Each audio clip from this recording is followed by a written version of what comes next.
తెలంగాణ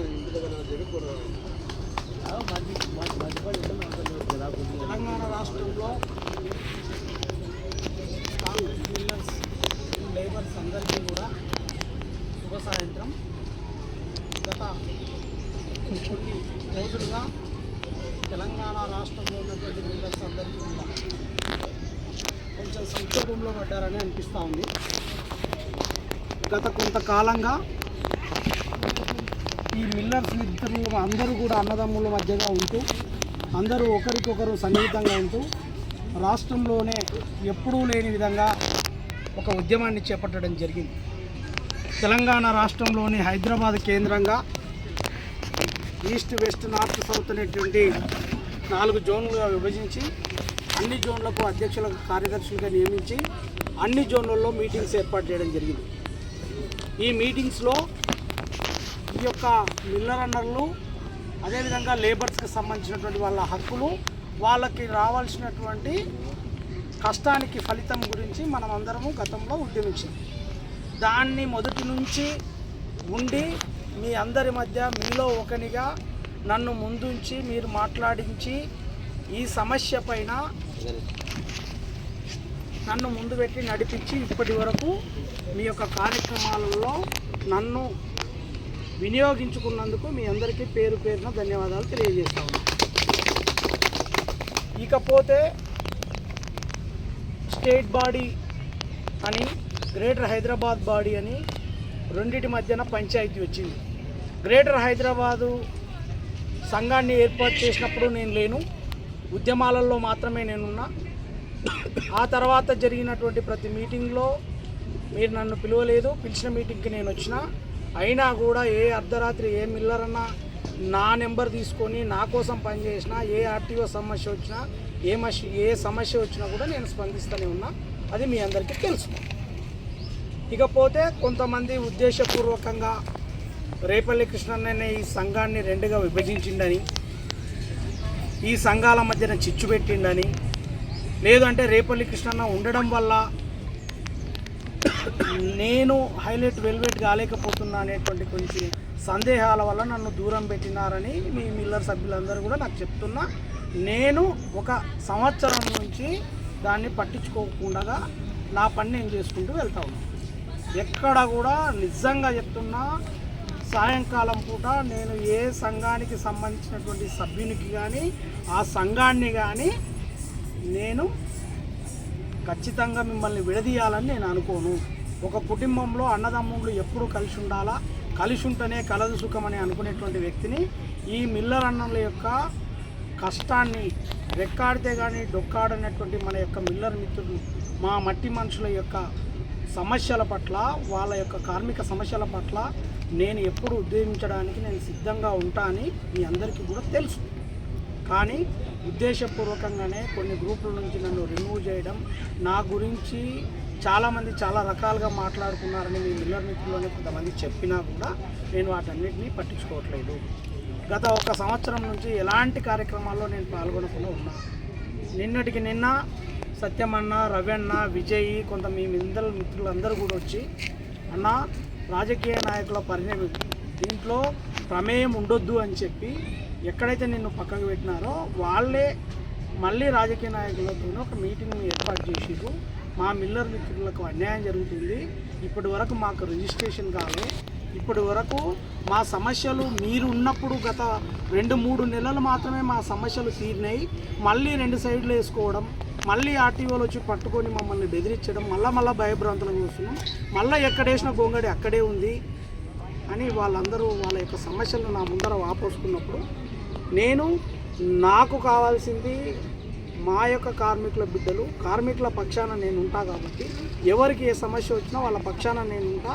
మీకు ఏం కావాలో, మీ ఏ సమస్య ఉందో ఆ సమస్య చెప్పండి, నేను దాన్ని తీర్చడానికి ప్రయత్నం చేస్తాను అని చెప్పినాను. అంటే కొంతమంది ఉంటే అన్న పొన్నం ప్రభాకర్ గారి దగ్గరని కల్పిస్తే ఆ సమస్య తీరుతుందేమో, వాళ్ళు పొన్నం ప్రభాకర్ దగ్గరికి ఇప్పుడు వరకు రీచ్ కాలేదు, మీరున్నప్పుడు కమిషనర్ని కలిపినారు, అదేవిధంగా నాగోల్ దగ్గర ఉన్న ఆర్టీఓ దగ్గర పోయి కూర్చొని సమస్యతో మాట్లాడినారు. ఆ నాగోలు పరిధిలో ఉన్నటువంటి, ఆ జోన్ పరిధిలో ఉన్నటువంటి ఏ మిల్లర్ మిత్రులకు కూడా ఇప్పటి వరకు ఆ సమస్య రాలేదు. వాళ్ళ మీద ఫైన్ల యొక్క భారం పడకుండా ఆ ఆర్టీఓతో మాట్లాడడం, మీరు ప్రత్యక్షంగా మాట్లాడడం వల్ల జరిగింది. మళ్ళీ తర్వాత మిగతా జోన్ల వాళ్ళు చాలా ఇబ్బంది పడుతున్నారు.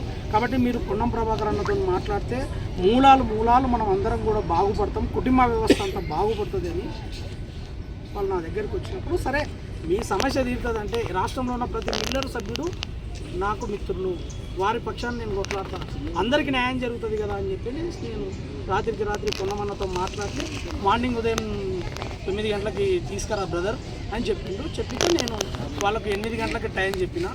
9 గంటలకు వాళ్ళు వచ్చిర్రు. అన్న మాతో సమావేశమైండు, మీరు ఒక మెమరాండం ఇస్తే నాకు నేను అది కమిషనర్తో ఫాలోఅప్ చేసి ఒక మీటింగ్ పెట్టి మీ సమస్యల మీద పోరాటం చేస్తా. మీరు యాజ్ పర్ లీగల్గా ఏదైతే ఉందో ఆ లీగల్గా ట్రాక్టర్కి ట్రాలీకి ఉండాల్సినటువంటి అటాచ్మెంటు, ఇన్సూరెన్స్ డాక్యుమెంటేషన్ కరెక్ట్గా ఉంటే ఈ లిఫ్ట్ మీద కానీ మిల్లర్ మీద కానీ మేము ఎలాంటి చలన్లు విధించకుండా నేను మీకు ఆర్డినెన్స్ తీసుకొచ్చి ఒక జీవోని తీసుకొచ్చి ఏర్పాటు చేస్తానని చెప్పి క్లారిటీగా మాకు చెప్పిండు. దానికి ఇక్కడ ఉన్నటువంటి మిల్లర్ మిత్రుల్లో వచ్చినటువంటి సభ్యులందరూ కూడా సాక్ష్యం ఉన్నారు. నేను మిల్లర్ మిత్రుల కోసమే ప్రయత్నం చేసినాను కానీ నా ఇంటి సులాభం కోసం నేను ఏం చేసింది లేదు. అక్కడ ఉన్నటువంటి ఆ మిల్లర్ మిత్రుల్లో గ్రేటర్ హైదరాబాద్లో ఉన్నటువంటి సభ్యులు కూడా దానికి న్యాయం చేకూరుతుంది కదా వాళ్ళకు.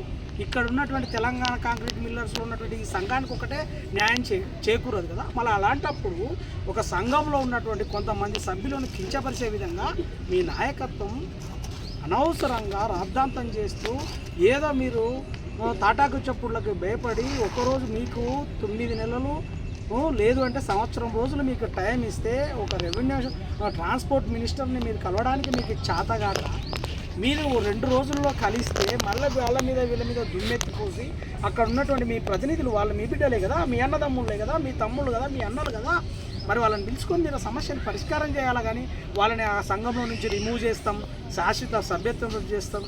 నిజంగా ఆ వ్యక్తి ఎవరైతే మాట్లాడిండో, నేనైతే వినలేదు ఆ వీడియో, ఎవరైతే ఆ వ్యక్తి మాట్లాడిండో 2000 సొసైటీస్ యాక్ట్ అనేది 2001 వచ్చింది.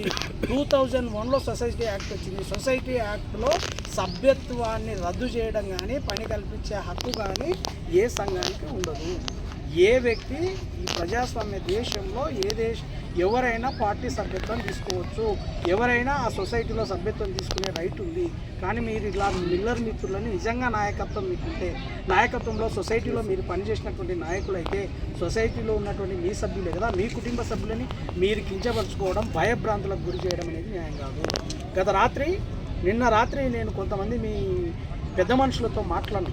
ఆ పెద్ద మనుషులతో మాట్లాడితే, అన్న మీరందరూ కలుపుకొని పోతే బాగుంటుంది, ఇది 2 సంఘాలుగా ఉంటే బాగుండదు, అందరూ ఒకటి కలిసిగా పనిచేసుకోండి.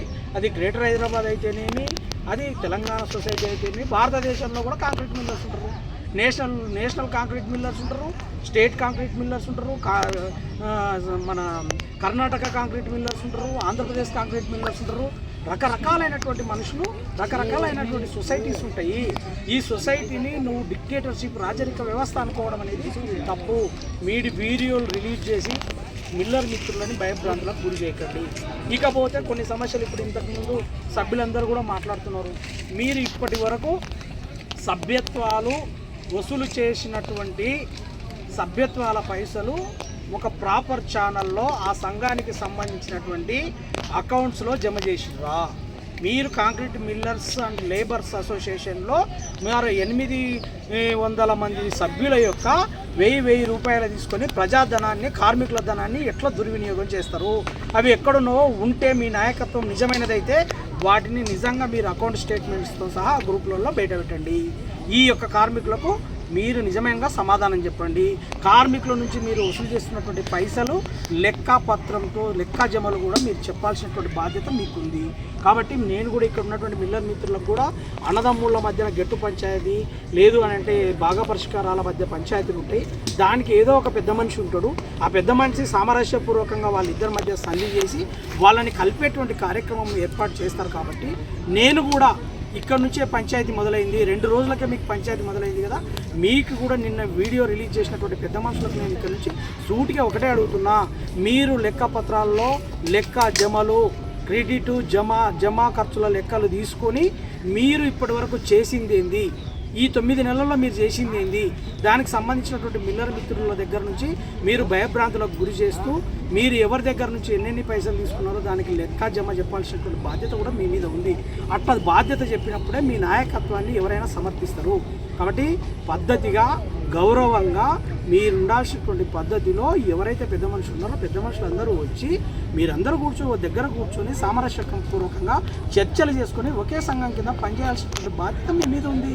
అరే మీరు చిన్నపిల్లల చేష్టాలు చేసినట్టు ఊరందరికీ శకనం చెప్పే బలి కొడితిలో పడినట్టు ఇదేంది వీళ్ళందరినీ గ్రూపుల నుంచి రిమూవ్ చేయడం, అది చదువుకున్నటువంటి లెక్కలు చేసేటువంటి వ్యక్తి కాదు.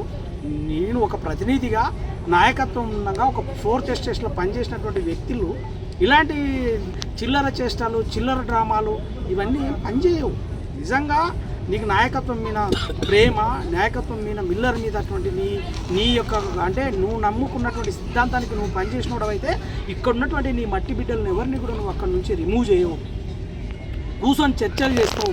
నువ్వేం డిక్టేటర్షిప్ కాదు, రాజరికం కాదు. ప్రజాస్వామ్య వ్యవస్థలో వాడికి వాక్శోసూత్రం ఉంటుంది. 2001లో సొసైటీని అంటే ఒక సంఘాన్ని రిజిస్ట్రేషన్ చేసుకునేటువంటి యాక్ట్ని తీసుకొని వచ్చినారు. ఆ యాక్ట్ బయట చదివితే నీకేంది తెలుస్తుంది? సభ్యత్వాన్ని రిమూవ్ చేస్తే నువ్వు పని ఇస్తావా? ఎంతమందికి పని కల్పించావు? ఇక్కడ ఉన్నటువంటి మిల్లర్ మిత్రులకు అందరికీ నువ్వు ఏమన్నా టోకెన్ ఇచ్చి పంపిస్తున్నావా? ఇక్కడ పని దొరకలేదని ఒకరొకరికి ఇస్తున్నావా? అది కాదు కదా. ఎవరికి పని దొరికితే వాళ్ళు పని చేసుకుంటున్నారు. నీవు ఒక నాయకత్వంగా నిన్ను పెట్టింది, ఒక నాయకుడిగా నిన్ను ఎంచుకున్నది ఆ మిల్లర్ మిత్రుడికి, సామాన్య మానవునికి ఎక్కడ ఏ ప్రాబ్లం వస్తే ఆ సమస్య పట్ల నువ్వు స్పందిస్తావని, రాత్రి అనక పగులనక వాళ్ళ కోసం నువ్వు పనిచేస్తావని నిన్ను ఒక నాయకత్వంగా ఒక సీట్ వేసి మధ్యలో నిన్ను కూర్చోబెట్టి నీ నాయకత్వాన్ని గౌరవిస్తూ నిన్ను ముందరకు తీసుకెళ్తా ఉన్నారు. నీ నాయకత్వాన్ని నువ్వు ప్రూవ్ చేసుకోలేక నువ్వు లెక్కలు చెప్పుకోక తాగుడులకి తర్వాత అనవసరమైనటువంటి వ్యయ ప్రయాసాలకి ఖర్చు పెట్టుకుంది. ప్రజాధనం పైసా కష్టపడితే లాస్ట్ టైం రామంతపూర్ మీటింగ్ జరిగినప్పుడు రామంతపూర్ మీటింగ్లో ఒక వ్యక్తి మాకు వండుకోవడానికి కూడా మిల్లర్ మిత్రుడికి మంచి నూనె కూడా దొరకక పస్తులు ఉంటున్నామనేటువంటి పరిస్థితిని తీసుకొచ్చినప్పుడు నేను ఆ బాధకు నేను చెలించి నేను ఒక రైతు బిడ్డగా నేను అందరికీ అన్ని ఉద్యమాలకు నా సొంత ఖర్చులతో నేను సోమాజిగూడ ప్రెస్ క్లబ్లో మీటింగ్ పెట్టిన. మిల్లర్ అన్న అంటే ఏందో తెలిపించిన. మిల్లర్ అన్నల యొక్క బాధ్యతలు ఏందో ప్రపంచం దృష్టి మన సైడ్ మళ్ళేటట్టు, రాష్ట్ర వ్యాప్తంగా మన సమస్యలు మన సైడ్ మళ్ళేటట్టు మనం చూసినాం. ఇలాంటిది కదా నువ్వు నాయకత్వం కదా చేయాల్సింది. కానీ ఇట్లా ఉన్నటువంటి మిల్లర్ మిత్రుడు శ్రీనివాస్ రెడ్డి అనేటువంటి వ్యక్తిని నువ్వు ఆ గ్రూప్లో నుంచి తొలగించడం, రవికుమార్ రెడ్డి అనేటువంటి వ్యక్తిని గ్రూప్ నుంచి తొలగించడం, లేదు అని అంటే నువ్వు ప్రోటోకాల్ పాటించకుండా మినిస్టర్ గారు వచ్చింది, వాకటేశ్వర గారు మినిస్టర్ గారు వచ్చినప్పుడు నువ్వు వేదికపైకి నీకు సంబంధించినటువంటి వెలువలను పిలవాలి కదా. గౌరవ రేవంత్ రెడ్డి ముఖ్యమంత్రి గారు అసెంబ్లీలోకి వచ్చి ప్రతిపక్ష నేత అయినటువంటి కేసీఆర్ కూర్చున్నప్పుడు ముఖ్యమంత్రి హోదాలా గౌరవంగా పోయి నమస్కారం పెట్టి పిలుచుకున్నాడు కదా. అది కదా నువ్వు నాయకత్వం అంటే. అలాంటి నాయకత్వం లేకుండా ఏదో చిల్లర చేసి వ్యక్తులను అందరినీ నువ్వు భయభ్రాంతులకు గురి చేసి 2 సంఘాలుగా విభజించిందే నీవు. 2 సంఘాలుగా విభజించిందే నువ్వు. నిన్నటి వరకు కలిసి మీ దగ్గర పనిచేసినటువంటి మీ కుటుంబ సభ్యులని మీరందరూ కూడా నువ్వు పార్షివాలిటీ చూపించి నువ్వు అందరి మధ్యన పంచి చేసి 2 సంఘాలుగా విభజించిందే మీరు. దీనికి సంధి చేయడం కోసం ఏం ఆలోచన చేస్తూ వచ్చాయి? నీకు నిజంగా విలువలు ఉంటే, నిజంగా మిల్లర్ అన్నల మీద గౌరవం ఉంటే, నిజంగా మిల్లర్ అన్నల యొక్క అసోసియేషన్ సంక్షేమానికి నువ్వు నిజంగా దోహదపడితే నిజంగా అందరితో కలిసి పనిచేయి. మీలో ఒకరిగా నీకు ఒక సంవత్సరం టైం ఇచ్చినాం. ఇంకా మీరు 3వ వ్యక్తికి ఒక పెద్ద గౌరవం ఉన్న వయసులో పెద్దలైనటువంటి వినయ విధేయతలు ఉన్నటువంటి వ్యక్తికి ఇవ్వండి. ఈరోజు ఇక్కడ ఉన్నటువంటి ఈ సంఘ సభ్యులందరూ ఏకగ్రహ తీర్మానంతో ఆయనకిచ్చి సంఘం తాటి మీద నడవడానికి, ఒకే సంఘం మీద ఒకే చెట్టు కింద పనిచేయడానికి వీళ్ళందరూ కూడా సుముఖంగా ఉంటారు. నువ్వు ఏదో కుట్రలు కుతంత్రాలు చేస్తుంటే తెలియవని అనుకోవద్దు. పిల్లి కళ్ళు మూసుకొని తాగుతుంది, నీళ్లు తాగుతుంది, పాలు తాగుతుంది అని అనుకుంటే పిల్లి ఎప్పుడు పాలే తాగుతుంది. అది గుర్తుపెట్టుకో. అది కళ్ళు మూసుకొని తాగదు. అక్కడ ఉన్న వాళ్ళు అందరూ చూస్తారు.